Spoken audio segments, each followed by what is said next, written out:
కొన్ని కొన్ని విప్లవాత్మక నిర్ణయాలు తీసుకోవడంలో, తెగించి మాట్లాడడంలో చంద్రబాబు గారికి మించిన వాళ్ళు లేరు.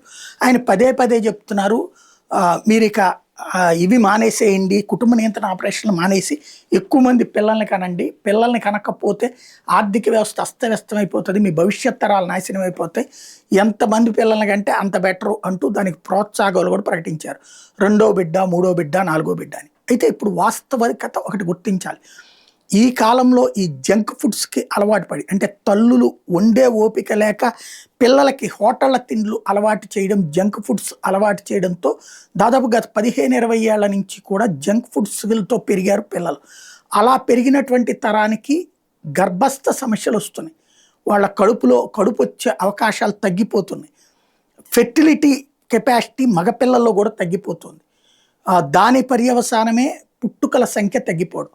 ఈ సందర్భంలో సరగసి లాంటి వాటిని ప్రోత్సహించాలన్నా పెద్ద కష్టమే అవుతుంది.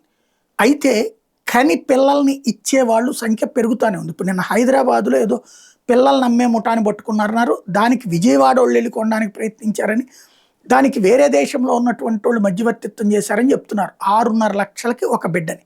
ఇప్పుడు మనం శుభ్రంగా రాష్ట్ర ప్రభుత్వం తరపునే ఒక చట్టాన్ని తీసుకొచ్చి ఎక్కడ పిల్లలనైనా సరే ఇక్కడ దత్తత తీసుకోవచ్చు, దత్తత చట్టాన్ని మార్చి ఎవరి పిల్లల్ని ఎవరికి దత్తత ఇచ్చుకున్నా సరే పర్వాలేదు, ఆ తల్లిదండ్రుల ఇష్టం, తీసుకునే వాళ్ళ ఇష్టం అని చెప్పి దానికి ఒక మినిమం ఫీజు ఒక 50,000 1,00,000 పెట్టి రిజిస్ట్రేషన్ చేసుకోమంటే, చట్టబద్ధమైన రిజిస్ట్రేషన్, పెళ్ళిళ్ళ రిజిస్ట్రేషన్ లాగా ఇలాగా బిడ్డల రిజిస్ట్రేషన్. ఇక ఆ తర్వాత ఈ ఇచ్చేసిన తల్లిదండ్రులకు హక్కు ఉండదు లాంటి చట్టం తీసుకొస్తే డబ్బుకి డబ్బు వస్తుంది.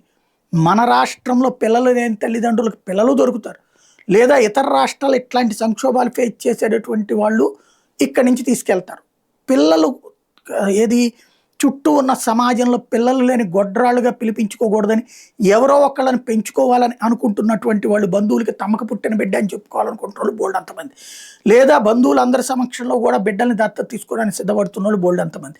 ఇక్కడ తల్లిదండ్రి లేక, లేదా ఉన్న తల్లి తండ్రి పోషించలేక సతమతమవుతున్నటువంటి కుటుంబాలు అనేకం. ఈ రెండిటి మధ్యన అనుసంధానం చేస్తే బాబు గారిని నిరంతరం గుర్తుపెట్టుకుంటారు. అటు ఇచ్చిన తల్లిదండ్రులు, ఇటు పెంచుకునే తల్లిదండ్రులు.